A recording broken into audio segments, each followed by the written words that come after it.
shining on the city lights. All this doubt around me. Good morning, good afternoon, good evening. Wherever you're watching and or listening to this, I want to thank you because you could have been anywhere in the world, but you're here with me.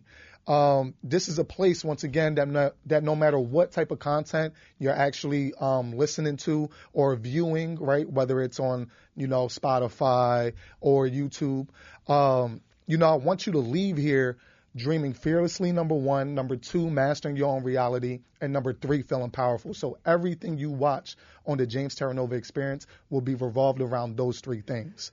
One of the coolest things about having a podcast is the networking opportunities that come with it. You get to meet new people that are truly individuals, just trying to make it happen in their own way. Today we have a special guest that is from North Philadelphia.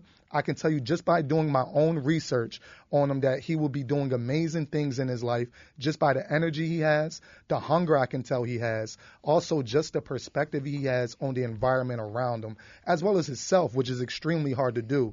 I'm looking forward to talking Philly, music, and life with Joey Deville. Hey, all right, that was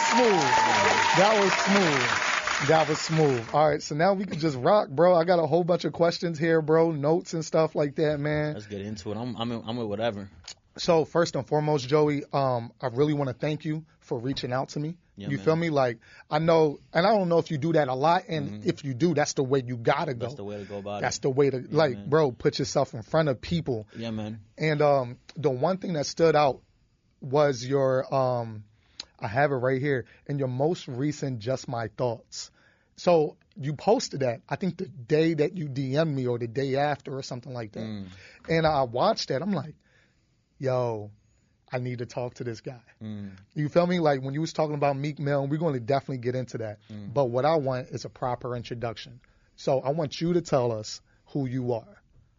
I feel like a lot of times I feel like a lost soul roaming this earth. I'm an artist that represents a generation of us that don't have a voice. It's a generation of us that feel lost, that feel misunderstood, that feel forgotten, broken, and maybe even alone at times. And I'm just that voice to represent that culture through the music, through the content that I make. Aside from that, though, it's so many layers to when you ask me who I am, it's just so complicated. I always tell people, you ask 100 people who I am, and they're gonna probably give you 100 different answers. That's a fact. So I'm very layered, but all in all, man, I'm a lost soul. I'm a genuine soul, and I'm trying to make my way in entertainment right now. You know what I mean? When I reached out to you. I reached out to a lot of people. I reached out to a lot of podcasts. I reached out to a lot of artists. I reached out to a lot of producers. When this is all said and done, if you ain't collaborate with Joey Deville, and I'm speaking from a third. Of course. If you ain't collaborate with Joey Deville, it's because you didn't want to. Right. Because I tried. Right. With everyone and anyone that had a good spirit. So. Right. You know what I mean? And I respect that, bro, because just from the perspective of putting yourself out there, I'm a complete stranger.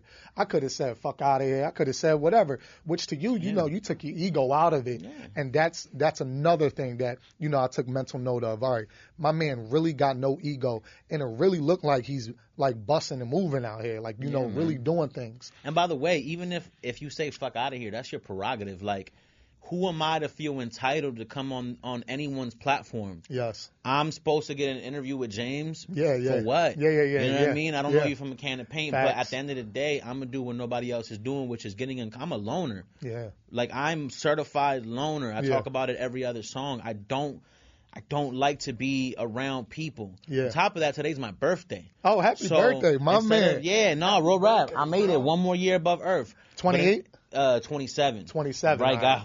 Word. Creeping up, knocking on 30's door. Listen, but 28. I'm at Happy a point birthday. in my career where I'm not excited to do anything but work. Yeah. Will Smith always talks about laying them bricks down to build that wall. Yeah. Google that if you haven't heard that analogy. And I'm just laying down a brick today, man. I don't want to do any. I don't want a big booty hoe for my birthday. I want to lay a brick down for my career, but I'm gonna get some booty later, bro. Yo, I'm so excited to have this, as you should, first and foremost, as you should. But I'm so excited for this conversation, bro, because the shit that you be saying, your energy, everything that's going on, I really just fuck with it. Like, you feel me? Like, I don't know you, but I feel like I fuck with you. Yeah. You feel me? Thank And you. I feel like, with this conversation, bro, like I just really want to dive into, I want my viewers and then also your viewers to be able to really know who Joey Deville is. You feel me? Absolutely. So first and foremost, what part of North Philly are you from, bro? That's weird. So like, all right. So I was born in Philly. Mm-hmm. I moved away when I was like 13. My mom sent me away. I Okay. was just getting in trouble. I got sent down south. Okay. Where? Like- Tennessee first, Okay. and then we transitioned to Texas months later. So, it was then after I graduated, doing music, living life, I found my way back to Philly. Now I'm here. I don't really feel connected to Philly. I don't feel connected to Texas. I don't feel connected to Tennessee. I lived in Puerto Rico for a year. I don't feel connected I lived to in Puerto Rico for a year. You were getting in trouble too. That's what that was. Nah, yo. What was that? How you get to Puerto Rico for a year? All right, so I want to hear yours first. I want to hear yours I was first. getting in got you. trouble. My mom ain't want me to get. Bottom line, bro, Where did you live at in Puerto Rico? ain't want me to get smoked, so she sent me to my grandma's house.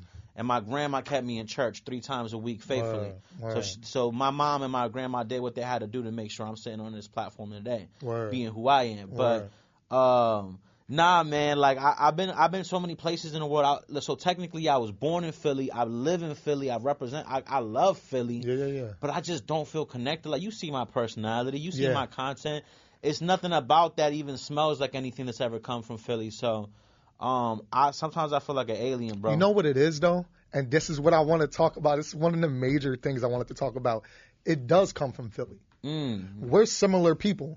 I'm from Philly. Like, Yeah, you feel me? Kensington, like Kensington. Right there, yeah. And where are you from? Same area. Kensington, word. So I grew up in West Kensington. I went to William Cramp School, like front in Allegheny, like around that area, right? Right. And then I moved out of Philly, moved to Allentown in 7th grade, and then I moved to Puerto Rico, 8th grade.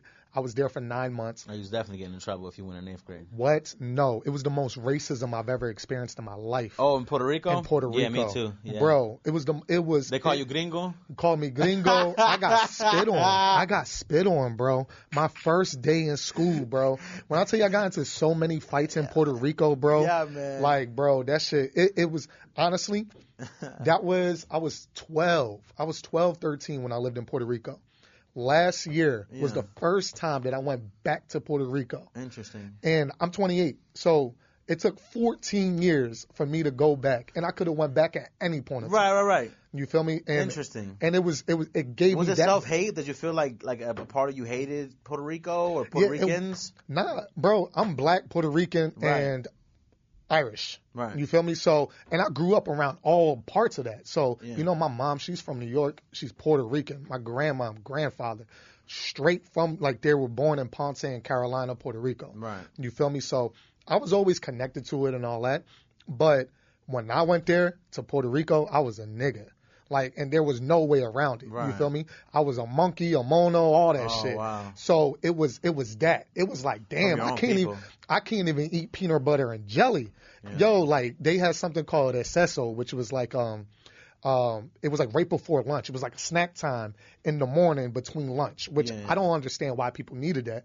But like the kids, they're going down to like the school store, and we're all in middle school, bro. You merienda. Merienda, hey, shit. that's all crazy. I ain't gonna lie, you shitted That on is it, funny. but you brought back a memory because I love merienda. Merienda, yo. $1.25. I used to get toast, but that toast used to be the shit back then. But go ahead, keep Puerto going. Rico, yo, you know what's funny too?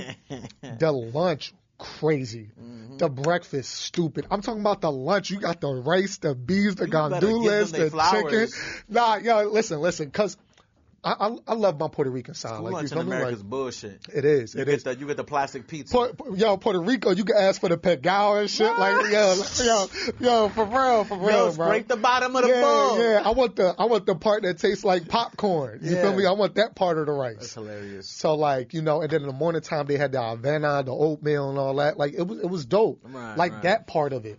But bro, I didn't speak Spanish. I lived there for 9 months. I didn't speak Spanish until 6 months into it.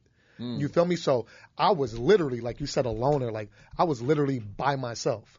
You feel me? Like I couldn't talk to nobody.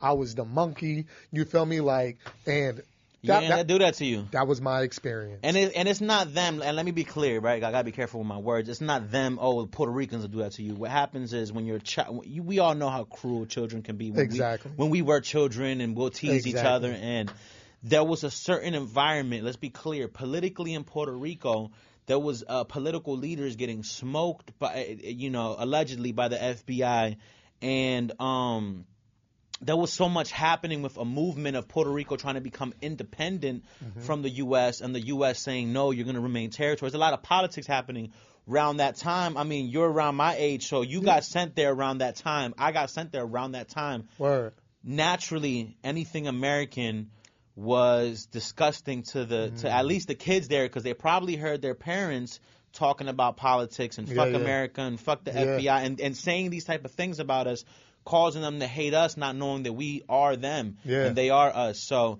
I love that perspective. I didn't even want to say this. I thought about it 5 minutes ago, but I didn't want to say it. I had self-hate for so long. I don't even want to say this because I don't want this to be clipped, but I didn't like my own people for so long because kids called me gringo and chased me home and I done got they done tapped my jaw. You feel me? So it got to a point where I'm like, man, fuck y'all if you don't like me. You feel me? But then I had to realize and have empathy, man. I'm talking, how am I going to judge an entire island for the decisions of probably like 8 6th graders? Nah, you know what I mean? Nah, you're right. They probably don't even feel like that. They probably look at Lil Wayne and Drake like gods. Facts. In perspective. So I love Puerto Rico. I love my people. I love who we are and where we stem from. I relate to your trauma, bro. Yeah, I appreciate that because, and this is another reason why I think this is going to be a great conversation is because, you're adding value and perspective to a life experience I had. You feel me? And, over the course of the years, like, did I really have, do I have self-hate towards my Puerto Rican side? No, not at all. Do I think that I more so identify with the black side? Way more. Fuck yeah. You feel me? And bro, I love Prince Royce. I love Mark Anthony, old shit. You feel me? Bro, I fuck with it. You feel me? I love the Puerto Rican culture. Me too. The thing is that, I grew up with my mom and dad. They split when I was 7. And then, bro, basically, I was just basically around my dad growing up. Yeah. And my dad is black. He's black and white, but he really sticks to that black culture. So black always dominates white. Bro, facts. So I was always into that mode, all the old R&B, the DMX, the hip hop, all the food. So, although I can speak Spanish enough now to have a conversation. Yeah. It's just I'm Puerto Rican. That. Yeah. That's it. And I don't feel like that, like you said, you don't have a particular attachment to Philly or Tennessee or down south.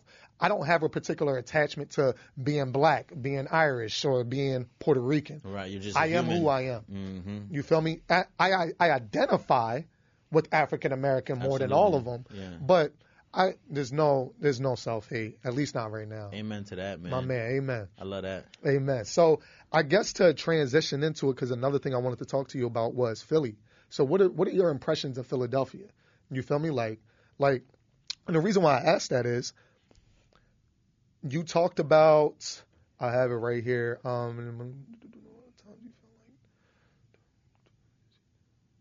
Yeah, I don't want to read out loud because I don't want to give you any hints of what we're going to be talking about. Yeah, don't read out loud. That's fun. But basically, when you talk about Philly, you talk about the stresses. Yes, you talk about the stresses of living in the hood and how that affects your psyche. Yeah. And I want to talk about that because you've been in Philly last year, you're here this year. We know the crime. We know the poverty levels. We know about the homelessness, being in Kensington. You know about the drugs. You feel me?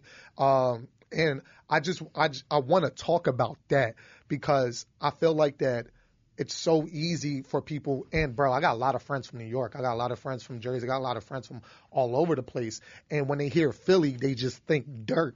Mm-hmm. You feel me? And it's just nah, if y'all lived in Kensington, you would understand. You feel me? And then I just really want to talk about the psyche of living in the hood and, people like us trying to make it out and do right and, just how that plays on you. There's so many layers to what Philly is. Exactly. And, on a surface layer, it all bothers me.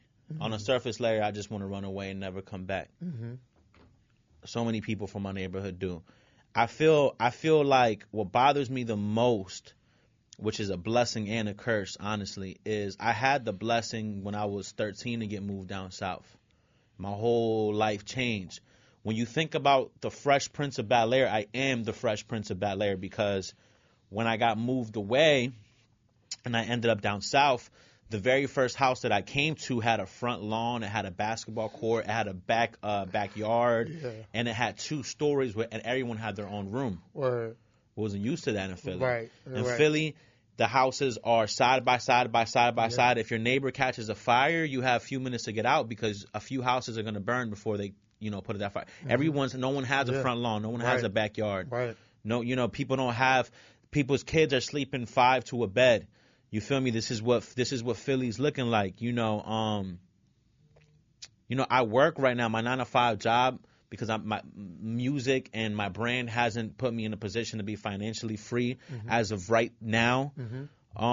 So I'm working my 9-to-5, and my 9-to-5 job, I'm a caseworker. I work in the city. Oh, word. I work with youth who are at risk to go to jail or to be murdered. I work with them every day. I hear about the murders first. I got dap you up again, bro. No, real rap. I hear about the murders first, so it takes a huge toll. Yeah. I get a lot of names on my desk every single fucking day.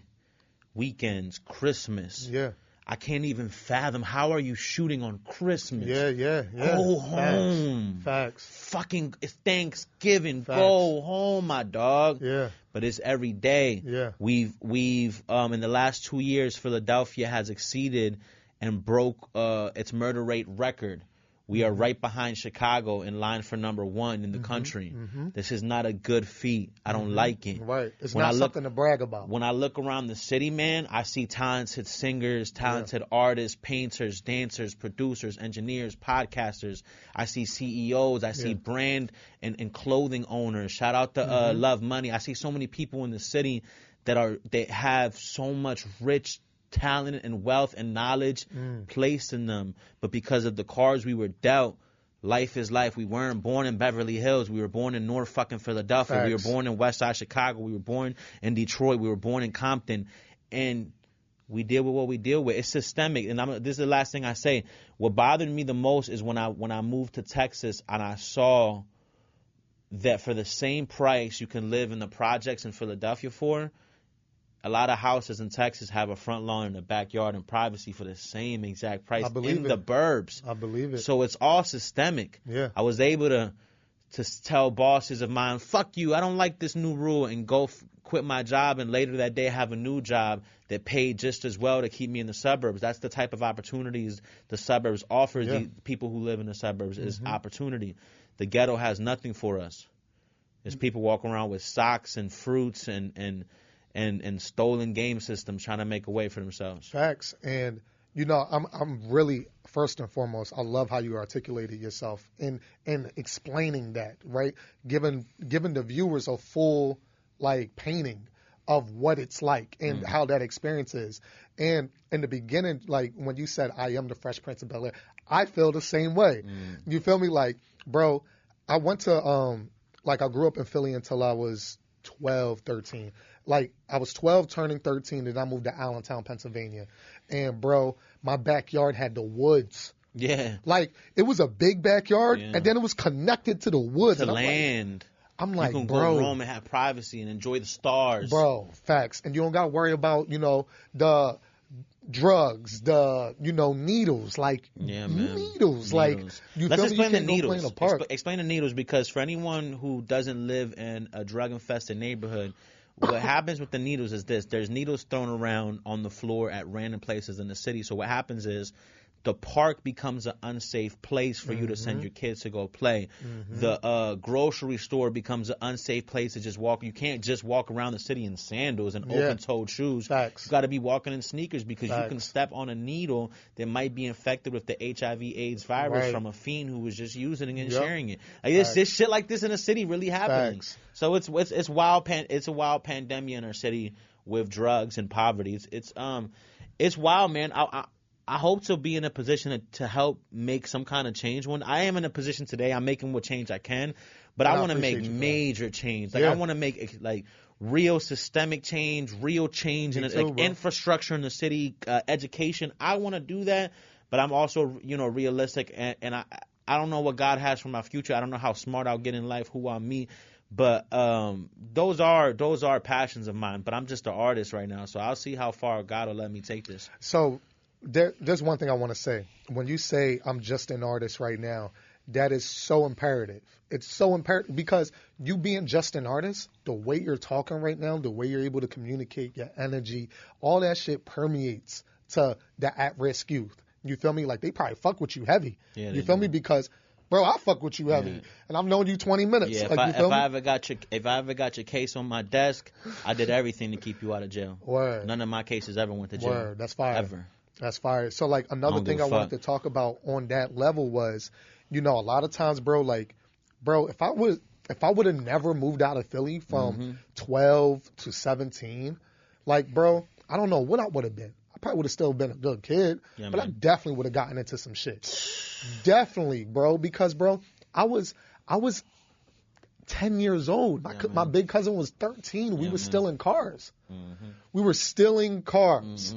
And I wasn't the one actually doing the work. That's fly as shit. But you was in there, passenger seat. That shit was hard. That joke crazy, bro. What's the illest car y'all stole where you was sitting in that bitch it was old. It was all like 1985 or 83. Oh, y'all was taking Toyotas. Yeah, like the old, bro, he was 13, barely able to drive. In the neighborhood. Yeah, facts. We was wilding. We was down like 2nd and Diamond. You feel me? Like, yo, it was wild. And we probably did that like 3 times, but, you know, I tell people all the time, my cousin right now, you probably heard of him. I don't know if you have, but his IG is called Empowering Cuts. He cuts hair for the homeless. Okay. Power. I think I heard about that. Empowering Cuts, yeah. And he cuts hair for the homeless all over the country. He has like a RV. We raised $70K last year on GoFundMe to transform this RV. And literally, all he does is cut hair in Kensington for the homeless. We did 24-hour events 2 times in Kensington and Allegheny, bro.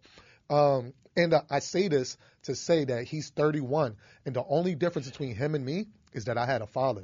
You feel me? Because I was never that close with my mom. My mom was actually more close with my cousin than she was with me, but I had my dad, and my dad gave me structure. My dad gave me, you know, man values. My dad taught me how to survive in the hood. He taught me what to do, what not to do. Sometimes I steered away because I was a kid, but most of the time, bro, 98% of the time, you did what you had to do. I did what I had to do because I had that. And most kids in Philly, they don't have that. So you're talking about a kid that's 9. My dad started selling drugs when he was 9. You feel me? My cousin been selling drugs since he was a teen. You feel me? And I'm talking about probably 13, 14. You feel me? And it's just like, you know, they didn't have a shot. My cousin didn't have a shot, and he had to make one when he was in jail 5 years ago, 6 years ago, and just be like, yo, I'm going to actually get my shit together. But by that time, it's like, bro, like, you know how much shit he had to overcome just because he didn't have that right mindset that I had at an early age because he didn't have a mom and a dad. You feel me? Both of his parents, drug addicts, like didn't raise him. He was raised by the wolves.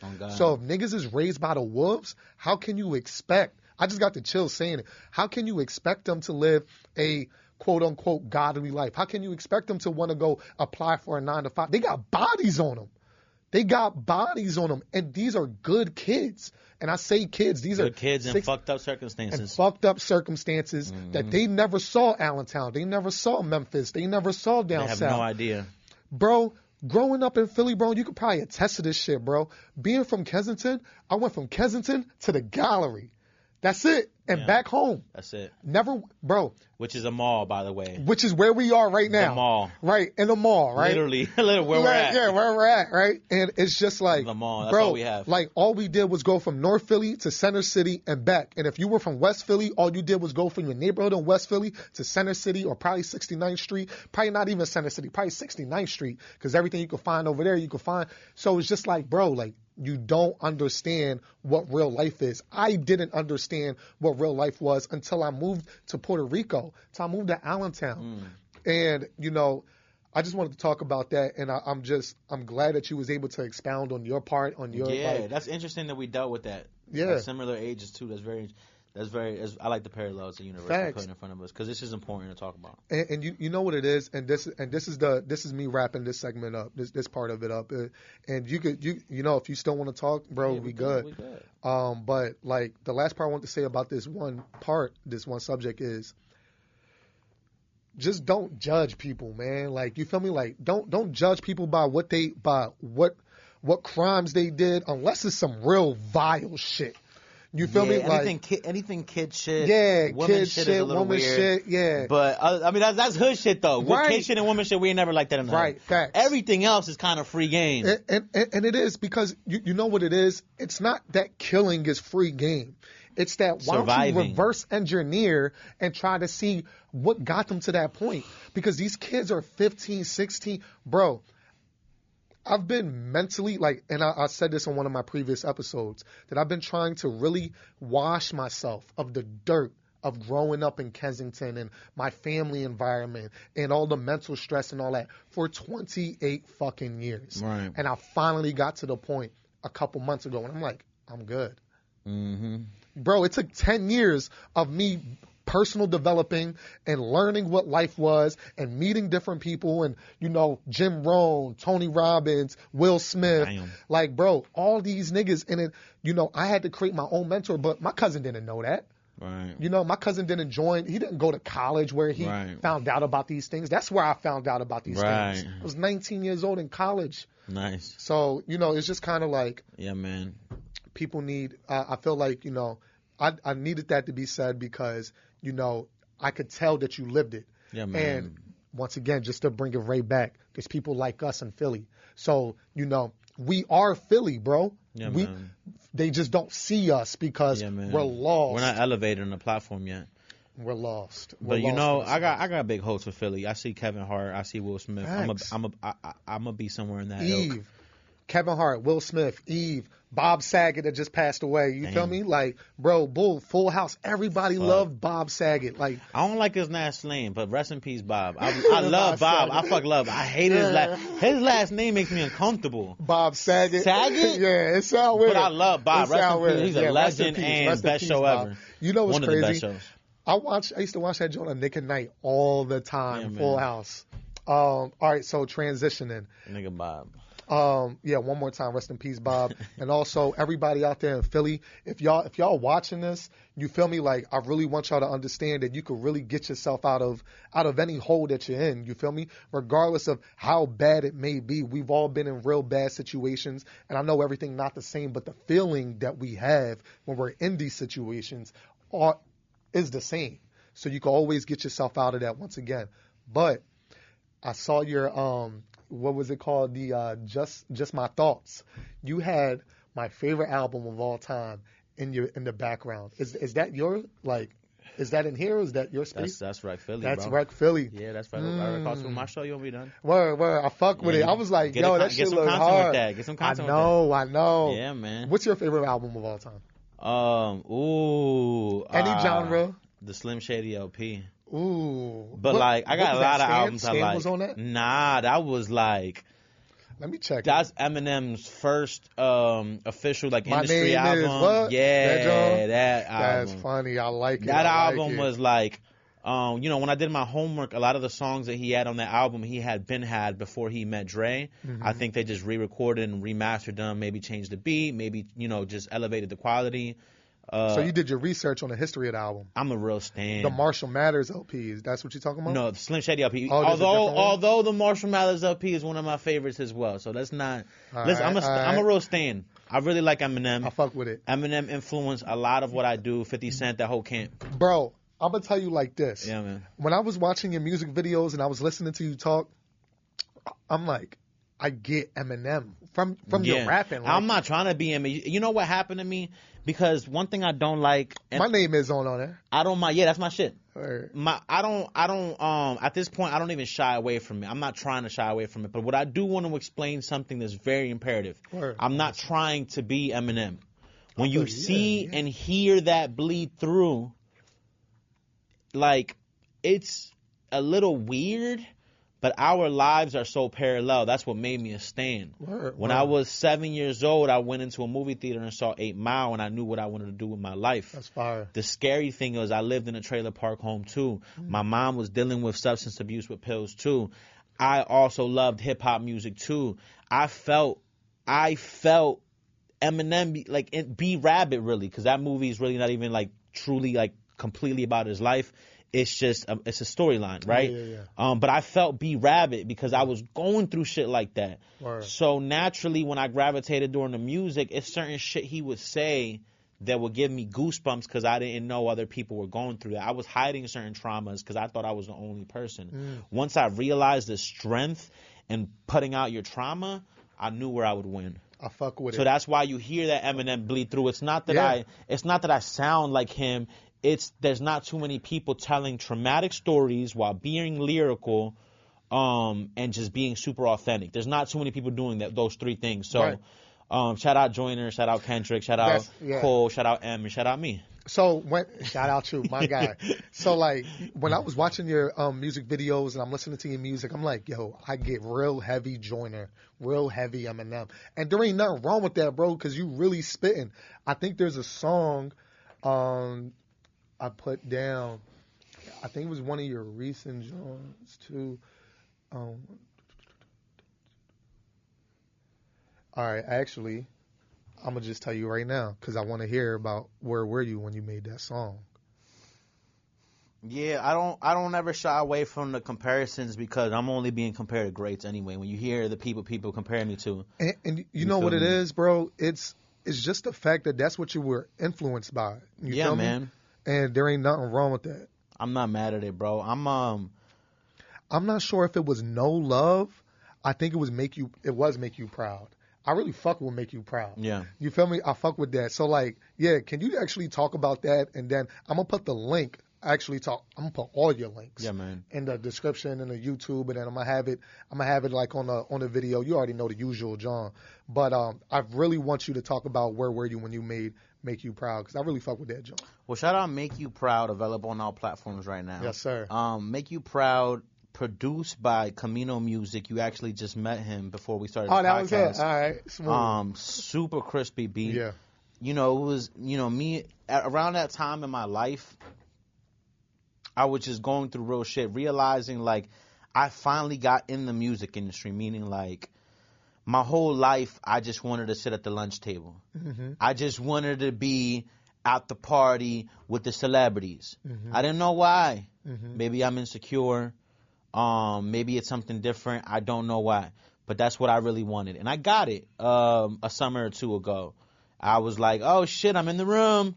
You know what I mean? Gotcha. And then I started realizing the shiftiness of the culture of entertainment and a lot of people in it, like realizing, like, most relationships are based off of exchange, what you can do for me, what I can do for you. Mm-hmm. But there was really no love attached to anything that was happening. I felt like in certain moments that people got love for me. Please, I'm not disrespecting the entertainers. I love you guys.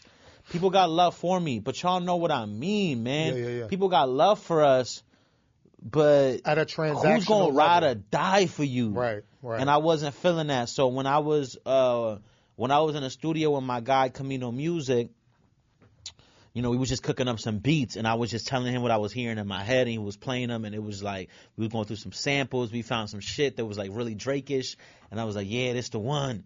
And I was just like, I got to express myself, keep the grass cut, avoiding the snakes that hate me, paranoid daily, trying to make it home safely, pray to God and ask him to Judas, don't violate me.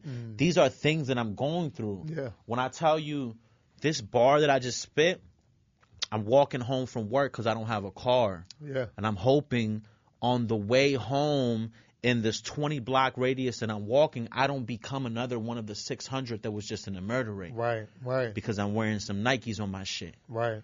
I'm also hoping that my coworker, who's the homie, don't end up violating me, getting me fucked up at work or some shit like that.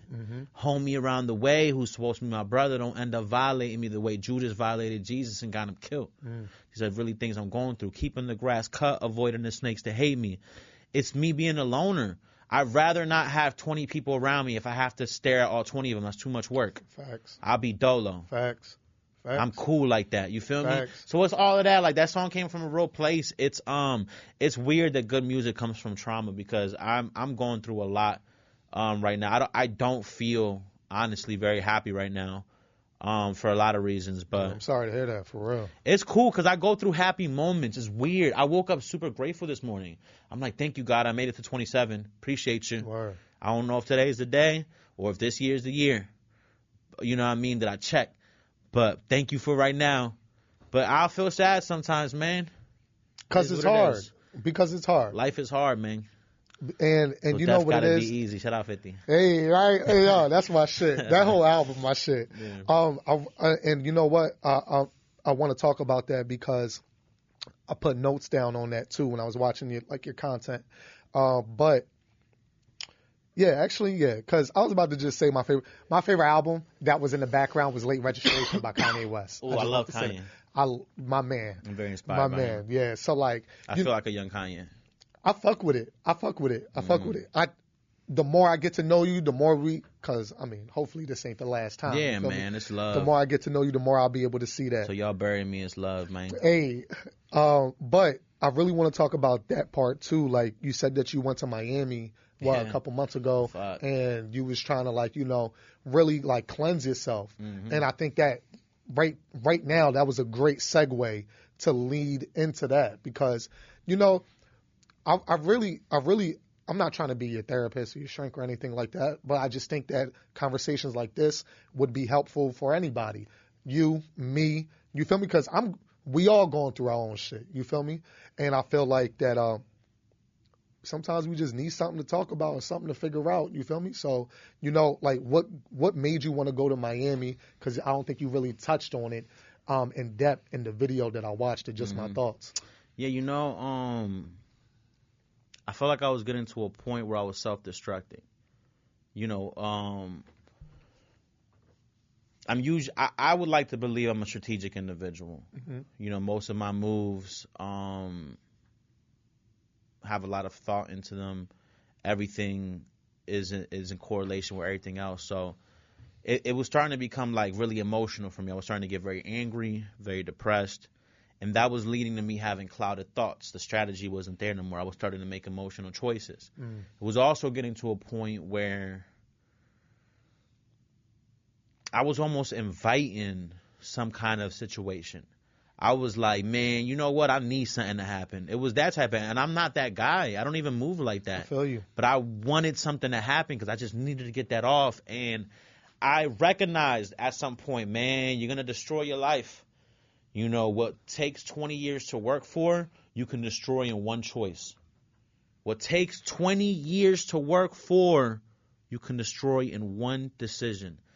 And I just recognized that. So I thank God, man, I was just working hard. I was saving up. I had some, money saved for music and investments and things like that. So I took, a couple dollars. And I just took a flight somewhere that I don't go nowhere really. Mm-hmm. I'm just working on music. I'm really just trying to make it to that next level. So mm-hmm. I don't feel the need to go anywhere. But I had to leave. Airplane moded for 10 days straight. Word. Talk to anybody. Nobody knew I was leaving. Just went to somewhere where I'm not. No one knows me. I didn't know anyone. Sat on the beach for 10 days. Drank, smoked. What beach? South Beach? You was in South Beach? I was everywhere, man. Word. I smoked, I drank, had a good time. I read some books, I prayed, I cried, I laughed. Word. And then I came back, and that heaviness of self-destructing was not there. I saw it super clear. I remembered my purpose and what I'm supposed to do. I had some epiphanies too. Yeah, man. I realized how much of an entitled asshole I was becoming, and how I was realizing I thought people owed me something. Mm-hmm. We don't owe you shit, bro. We all trying to make a way, so I just figured I gotta make my way, bro, and not expecting that from nobody. So it was good.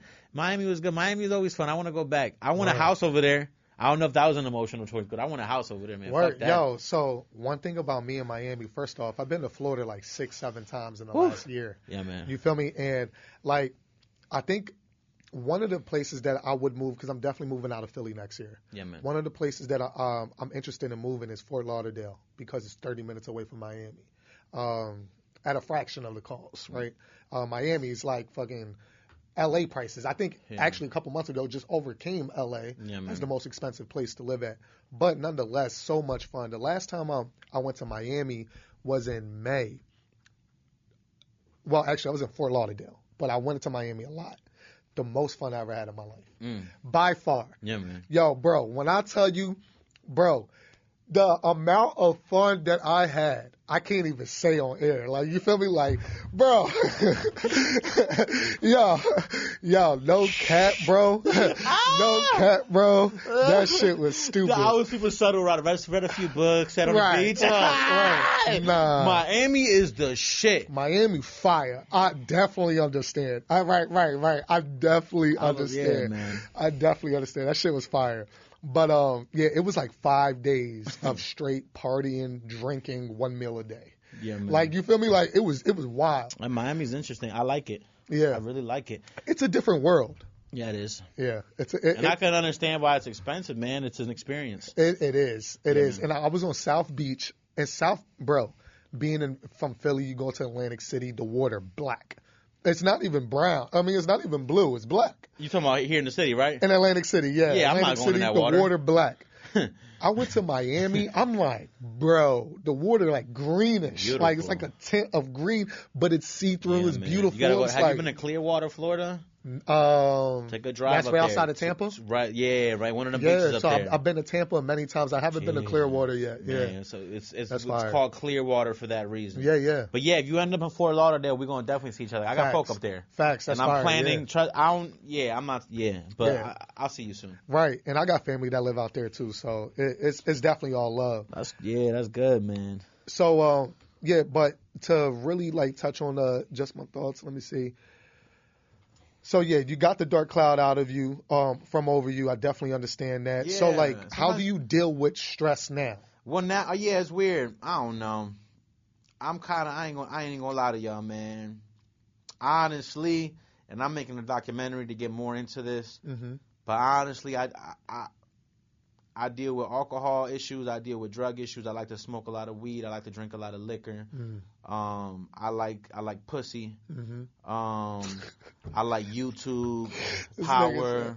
I'm being honest, bro. Like, I feel you. when it comes to like mental health and shit like Yeah, that, yeah, it's yeah. a lot of. I'm keeping it a buck. As you should. At 1:30 in the morning, when everybody's sleeping, I'm alone. You might find me shedding a tear, Right. just thinking about some shit from the past. Right. But on this podcast, I'm gonna be saying jokes and smiling and being funny. I feel you. And it's weird. I feel like, man, is this what Elvis and all of them was? Like these motherfuckers, these fucked up human beings that was just entertaining and shit and being the spectacle Right. in a circus and then going off grid and be like, Yeah. I don't know. I ain't telling y'all I was in this jump, but I just downed it and I'm Right. feeling alright right now. So I don't know. I don't really go to no therapist. I'm not in the mood for that right now. I'm trying to grind, bro. And there's a lot of real shit in the city. I'm trying to block it all out. You know, murder, I'm desensitized to it, unfortunately. I feel like a soldier at war. Yeah. When I hear of somebody dying, family, not friend, not random person, whatever, it's a statement. It's another head. I mean, it's not even like, oh my God. It's like, fuck. It's just a constant reminder. You feel me? Mm-hmm. So I don't know, man. I don't know what I do to relieve the stress. Smoke a lot of weed, fuck a lot. I don't fuck a lot of girls because I'm not into just giving it to anybody. But you know, when I need pussy, I'm gonna get my pussy. And I like to pray. I like to meditate. Yeah. You know, that's why I told you earlier. It's layers to me. Because somebody gonna look at me and be like, "Yo, look at this layers motherfucker." To all of us, like, you feel me? But somebody gonna look at me and be like, "Oh, how you talking about prayer and meditation? What you know about God?" You know what I mean? You talking about pussy, you talking about weed, or somebody that just is all about pussy and weed. What you talking about God for? What you talking about praying for? Mm-hmm. But like, that's the weird human I am. Like, man, I'm It's on not my weird, knees yeah. talking to the Creator, and then I'm on my knees eating some pussy, or Right. maybe all in the same day. I don't Right. know. Listen, it sounds like a full day to me. You feel me? If you're on your knees talking to the Creator, you feel me? And then when your knees eating pussy, you sound fire to me. That's you a feel clip. me? Yo, for I real. can't say it. But Wow, nah, that's like, I'm just kidding. nah, Just kidding, God. You know what it is, bro? Ain't nothing wrong with that. You feel me? Not at all. It don't make us weird. It make us human. And the fact that we're able to talk about that, the fact that we're able to, acknowledge, that's another point that I have written down, typed down right here is, and I said it in the intro, bro, I could tell that you're very aware of yourself. And it's very hard to be very aware of yourself. Even when you say, listen, I don't know. Well, I don't really do anything outside of the shit that you named, right? I say all of that to say that even when you know that you should probably be doing something more constructive or, that's who I am. You feel me? And I respect that because And, during your own time, you're going to be able to make the changes and all that. You feel me? Because, bro, I dealt with alcoholism. Bro, all the way up until last year, bro. And it took a couple different situations that I still can't fully talk about because of statute of limitations. You feel me? And it's just bro, I almost killed people. You feel me? Damn, I'm sorry for laughing. Nah, you good. I could have killed myself. I could have killed other people. Like you said, it take 20 minutes. Man. I mean, look, you take 20 years to stand there and try to build yourself up in a 1 second split decision. You feel me? It could all be gone. And I've had so many of those. So it took for me to really hit rock bottom, for me to really be in a pandemic, lose out on a lot of money, for me to be this is what I need to do. And the funny thing is, the one thing that helped me out to get away from alcohol was weed. You feel me? I didn't smoke weed for a long time. I just started. And even now, bro, I'm I don't even know how to roll yet, bro. I got a straight cone, bro. I buy cones, sprinkle that shit in, my dad. I put him on blast, everybody. Yeah, that's funny. Nah, for real, bro. And I'll probably just take 3-4 hits. Yeah. Smoke half the little 101 you at that point? Must be good. You feel me? And I just I don't ever want to get to the point that I feel like I have to smoke a whole one or smoke 3-4 times. No, and I won't smoke unless my day is done. I'm gonna tell you at what point I am. I'm at a point where literally I'm about to take 7 days off because I want to feel it again. I don't feel it no more. Oh wow! I smoke 80 million blunts a day, and it's at this point it's like a cigarette. It's damn. So I'm gonna take a week off, but it's not because I want to quit. It's because I want to smoke again and feel whoo. Right. Stone for that shit. Yo. So all right. So now that we're talking about it real quick. Drugs. Huh? Yeah. Don't do drugs. Don't do drugs. Unless you're about to get some pussy and roll up 2 blunts. You funny. All right, smooth. So Joey, every episode I ask 2 questions to every guest. The first one is, how did you invest into yourself in the last week? In any way? Yeah, I've invested in a few ways. Man, where do you want to start? I spent money on studio time. Where? I've spent money on music videos. We recorded some videos this week. Okay. I spent monies on ads. Okay. I encourage any artist out there that takes their brand seriously to learn about SEOs, learn about ads, learn about marketing. Mm-hmm. So, yes, I spent in a few different ways. Okay. And I don't have an unlimited budget or a huge budget, but I am a person that knows how to finesse what I have and make it work for me. So I'm going to just pivot off of that real quick. Is there any way that you've invested in yourself in the last week that does not have to do with money? Yeah, man, for sure. I'm on a new morning routine. This year I wanted to really improve my lifestyle and maximize on my time, maximize on my resources as far as my spirituality, my mentality. So I've read this week and built my mind. I've prayed this week and meditated to build my spirit and kind of keep me at a place of zen. Yeah. I've been on my morning routine, which requires to work out in the morning. So hopefully I'm shutting down a few pounds that I add on during the day. Yeah. A few different ways. Yeah, definitely invested into myself. I'm trying to become the highest version of myself, but I'm also taking myself there, a day at a time. Bro, I was talking to one of my homies a couple of days ago, and we was just we're both just trying to find our cadence, and once you find that cadence in the beginning of the year, just by not putting too much stress on yourself, a lot of times people come in and, you know, oh, I want to hit the gym 6 days a week and, you know, 2 hours a session. And, you know, I don't want to eat no sweets. I don't want to eat nothing with sugar in it. I want to eat straight, you know, raw veggies and, you know, quinoa. Yeah. And it's like, yo, you can't keep up with that. Yeah. You feel me? So start yourself up slowly but Baby surely, steps. like you're talking. Mm-hmm. You feel me? Create that cadence and then build. You feel Exactly. me? The compound effect. Yeah. So yeah, that's the first one. The second one is I like that when I mentioned, just because you dropped a jewel on me, like maybe you didn't even know you were dropping a jewel on me, but like the way you were like, but anyway, aside from money, because when we think investing, we always think it's monetarily, but Yes. there's so many ways to invest in Yes. other people and into ourselves Yes. that have nothing to do with money. So I like Yes. that, jewel. Thank you for dropping that on me. Thank you. I appreciate that. Yeah, man. So this is another segment. It's called Gold Roses, right? You know the song with Rick Ross and Drake, right? Gold Roses, sure. I think I have to politically say yes, but I don't Oh, really, for real? I don't really know the song. Dang. All right, smooth. So Yeah. basically, I'll tell you the story. Fuck. It's a great song. Wait a minute. Yeah. Hey Siri, play Gold Roses by Drake. I'll keep it off the mic. I know. Yeah, you good. I'll keep it off the mic. I don't know we ain't got licensing, but Right. I feel yeah. I'm like, yo, if Gilly and Wallow don't play that, or you feel me? Hold on. And I'll give you the background of the song, and then it'll segue into our question. Yeah, I ain't heard it. No? No. Oh, I word. ain't heard it. Nah, you good, bro. I'm gonna hear it though. It's on my Apple now. It's honestly, it's a great song. So Beautiful. basically, the story behind the song was after Nip died, Rick Ross and Drake, they're talking and all that, and then Rick Ross is like, Drake tells Rick Ross, yo, you know, because everybody was giving Nip his flowers after he passed away. Yeah. And Drake was telling Ross, he was like, yo, like, you know, for real, I just hope I get my flowers while I could still smell them. I always feel like that. And that's like, obviously we've heard that before, but they created a song called Gold Roses out of it.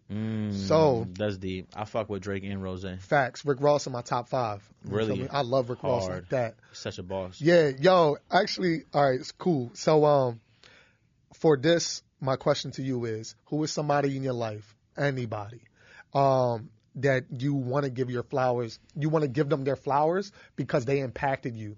You feel me? Preferably not a parent, because we all know if we, you know, if our parents in our lives, then they should be positively impacting us. But if it is, then cool. But anybody in your life that you would want, because I want them to see this.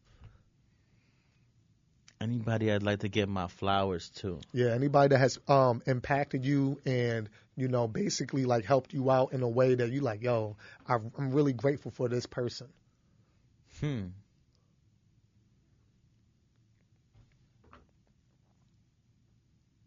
Let me think of this. You good?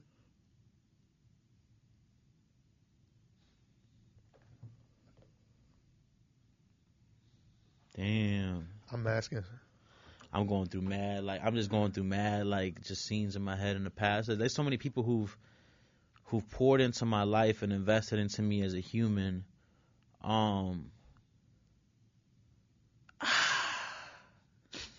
You know what the truth is? What? The truth is, I'm trying to figure out somebody I can tag, because this would be a fire ass Instagram clip. Yeah, nah, you good, bro. But I can't connect them. Yeah. Like, there's a bunch of old heads that ain't got social media, That's so they ain't gonna cool. see it. Yeah.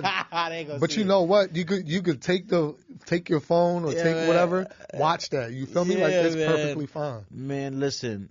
Throughout my journey, I've been blessed in the fact that God has sent people. I usually sometimes have a person or two every season of life that just pours into me. You know, early years in life, I remember a guy named Chris used to mentor me a lot.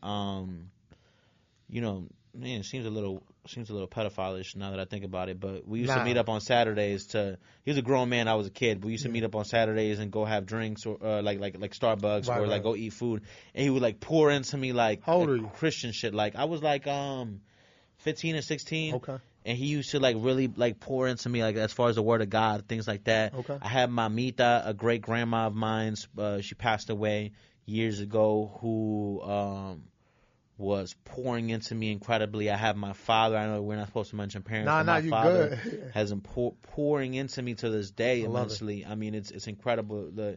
I can tap into a few different OGs. Charles showed me about stocks and how the stock market. He's been alive almost 90 years and has played the stock market since he was a teenager. Damn. So he knows trends. Yeah. He's like, I've seen this before. I've seen this in the 60s. Yeah. I've seen this in the 80s. Yeah. So, like, that's crazy. It's people have poured into my life. It's too many, but unfortunately, I didn't name a person I could tag.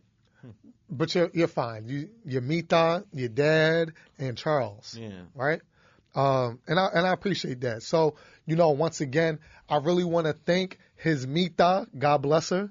You feel me? Charles? Is Charles still here? Charles, I don't know. We lost communication some while back. All right. Well, if you are here, Charles, regardless if you're not, God bless you. You feel me? I really appreciate you pouring into Joey. Yeah. Facts.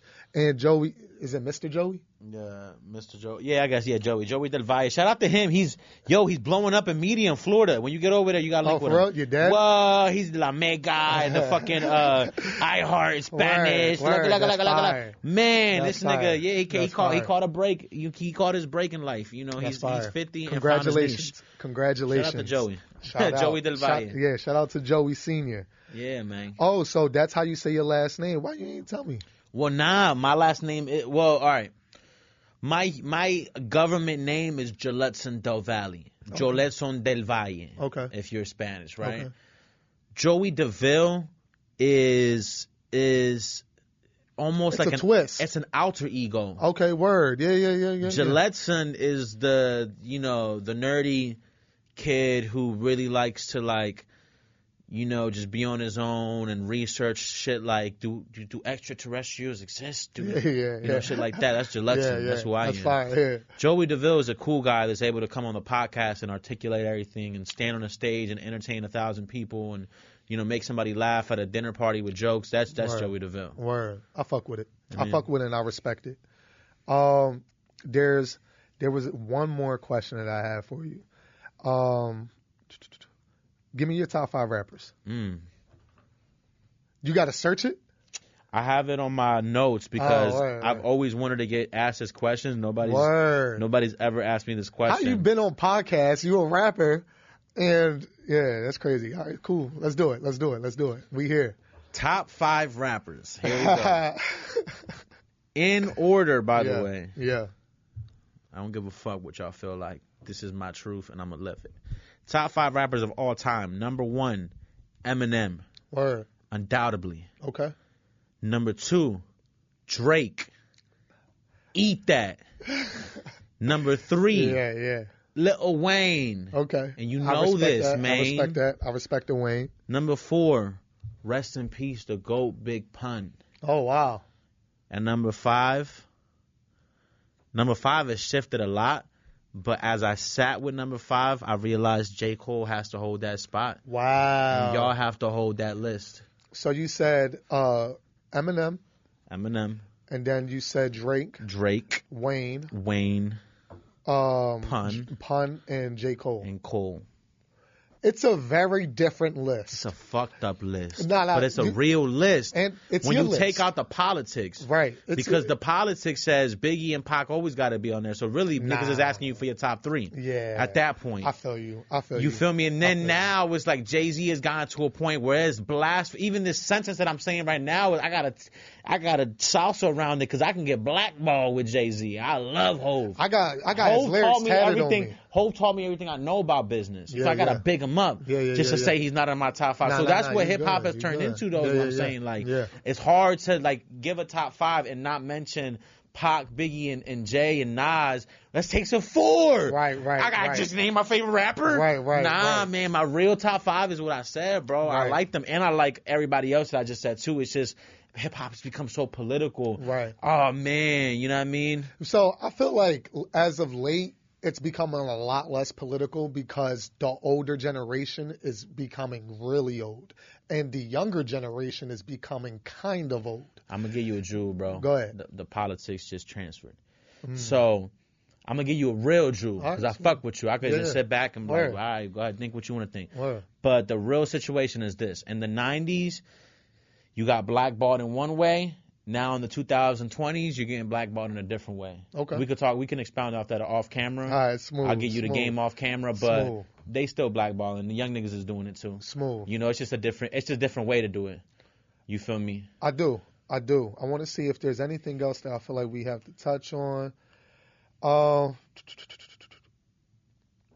right. So we're gonna end it on this note. Why do you why do you call yourself a nerd, and like outside of like the extraterrestrial things and all that? Like what are some of your likes? You feel me? Like man. what are some of your people? I don't know. I like learning. I feel like I'm a student to life, man. I like yeah. learning about all types of stuff. I like having fun too. Yeah. Like it's so many layers to me. So like every night is different for me. One night might be a night where I'm just okay binging on episodes of Power. I'm a huge Power fan. Okay. So I'm rewatching seasons and rewatching seasons and rewatching seasons. Oh wow. So that might be one night. Yeah. But another night, man, I might like to go out and we'll go to a music event where it's gonna be like a jam session or something like that. You know what I mean? Mm-hmm. And another night, I want to go to a restaurant. Yeah. You feel me? So it's like in life, like I don't know. I call myself a nerd because I like so many weird stuff. Like I'm not conformed to the norm. I'm not out here doing the same exact thing that everyone's doing. I'm just weird, man. I'll go on a random walk just to like feel nature. Yeah. As of lately, I feel like everything is like, you know, I don't know. I don't mean to get off track, but did they ever tell you when you were a kid that dogs don't have souls? Was that like ever a question? Like, does that ever something, or you never thought about it? Not in my memory. So nah. it was taught to me though. It was taught to me. For Yeah. some reason, I can't recall where it came from. Yeah. But somebody taught me that dogs don't have souls, right? Random as fuck. Right. As I'm getting older and I'm a man now and I'm realizing what a soul is and what life is, I'm starting to look at trees, microorganisms and bacteria, dogs, cats, birds, everything living. Right. And thinking like, what makes me or them greater than anything else? Facts. Nigga, we all got souls. Fuck you talk about. Facts. So it's shit like that. I don't know, like it's shit like that I feel like makes me a nerd. Like I'm invested in shit like that. Like I really like, why do I want to know about aliens? I don't know. Other people are like just cool with going to the party. You know what I feel? Like, I like parties too, but I also like learning. I don't know. That's why I call myself a nerd. I don't know. And you know, I wanted to make sure it wasn't like a negative connotation. Like, you feel me? Like being a nerd is actually really fucking fire. So once again, I really want to thank you for being here. You feel me? We definitely got to close. But I want you to tell people two things. Number one, where they can find you, and two, you know, just to give people an overall summary of, once again, who you are on your way out. Yeah, my name is Joey Deville. I'm here to represent a generation of us that feel lost, misunderstood, forgotten, broken, alone. And we don't have that voice to represent us in hip-hop, and I'm here to represent us. You can find me on any platform online, being YouTube, Spotify, Apple, Instagram, TikTok, whatever it may be. I'm on everything online at Joey Deville. That's Joey Deville. That's my name. Right. My social. Don't worry, just type it in. I'll pop up. Put it in there. Yeah. I'll pop up. I got you. That's my name. You know, Joey Deville. Social media is with 2 Y's, but that's another thing. Don't get confused. Just type in Joey Deville 1 Y. Love got you. So once again, happy birthday, bro. Thank you. Again, and I really appreciate you spending your time and energy right here with me. You feel me? Like it was a birthday present you gave me on your birthday. You feel me? So thank you for that. Number two, thank y'all, the viewer, for tuning in and watching us one more time. And to wrap it up once again, you feel me? I am healthy. Oh, so I don't think you know. So once again, for y'all, I should just keep on saying it. Every morning, or just about every morning, I put on my social media a affirmation, my morning affirmation. People know it. But I got the affirmation from a book. I won't say the book right now, but I will say it at a later date. You feel me? It's a book that I really care about. Okay.